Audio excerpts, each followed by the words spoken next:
वाह क्या सीन है, वाह क्या सीन है।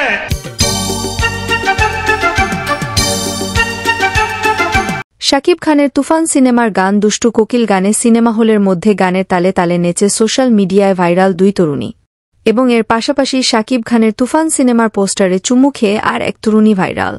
কে চলছে বাংলাদেশে আসলেই বোঝা মুশকিল। শাকিব খানের তুফান সিনেমার গান বাংলাদেশ থেকে শুরু করে ওপার বাংলায়ও কাঁপিয়ে দিল তুফান সিনেমা ও গান। এই দুই তরুণীর দুষ্টু কোকিল গানের নাচ দেখে শাকিব খানের একজন হেটার্ছ বলছেন, শাকিব খান যদি এই মেয়েদেরকে সারা রাত ফাঁকা রুমের ভিতরে শুধু গল্প করবে বলে এই মেয়েদেরকে চায়, তারপরেও তারা যেতে রাজি।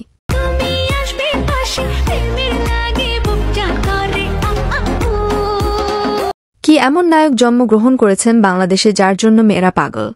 যদি ৯০ দশকের সালমান শাহ আজ বেঁচে থাকত হয়তোবা শাকিব খান আজ এত দূর আসতে পারত না। সালমান শাহ মারা যাওয়ার পর আমি দেখেছি যে ২ বছর কিন্তু সিনেমা চলেনি।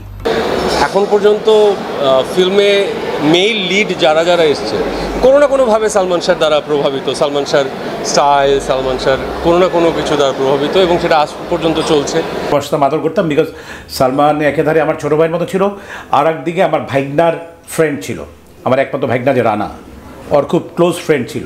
আফসোস রয়ে গেছে যে এইরকম একটা মহানায়ক, এরকম একটা সুন্দর স্মার্ট হ্যান্ডসাম হিরোর সাথে আমরা কাজ করতে পারিনি।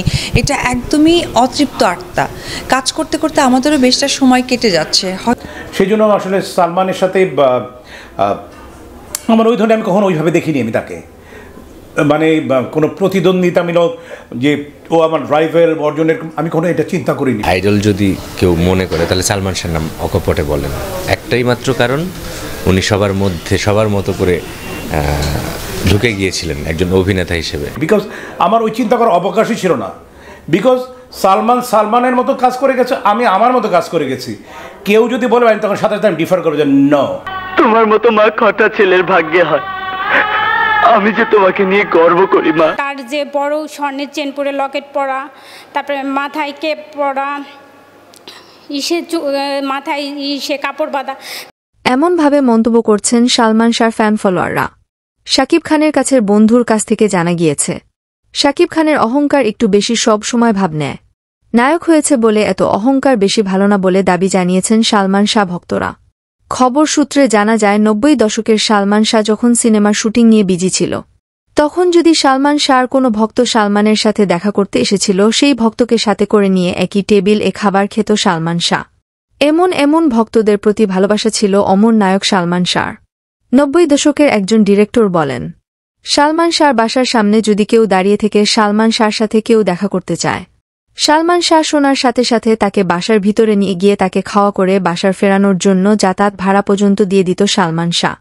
আর বর্তমান বাংলার বুকে যে নায়ক হয়েছেন তার সাথে দেখা করতে হলে ৫ মাস আগে সিরিয়াল দিয়ে লাইন ধরে থাকতে হবে যদি তিনি চায় দেখা করতে পারবে। আর যদি বলে আমার দেখার করা টাইম নাই, তাহলে বেচারা ভক্তকে আবারও কষ্ট বুকে নিয়ে বাসায় যেতে হবে। এই হলো বর্তমান সিনেমা জগতের অবস্থা। কিন্তু একটা কথা ভুলে যাবেন না, এই নায়ক নায়িকাদেরকে আজকে বড় জায়গায় নিয়ে গিয়েছে আপনার আমার মতো ছোট ছোট ভক্তরা। তো প্রাণপ্রিয় ভিউয়ার্স, আমাদের কথার কেউ কষ্ট পেয়ে থাকলে ক্ষমার দৃষ্টিতে দেখবেন। আর আমাদের সাথে একমত হলে আপনার মূল্যবান কমেন্ট ও একটি লাইক করে চ্যানেলটির পাশেই থাকবেন। ধন্যবাদ।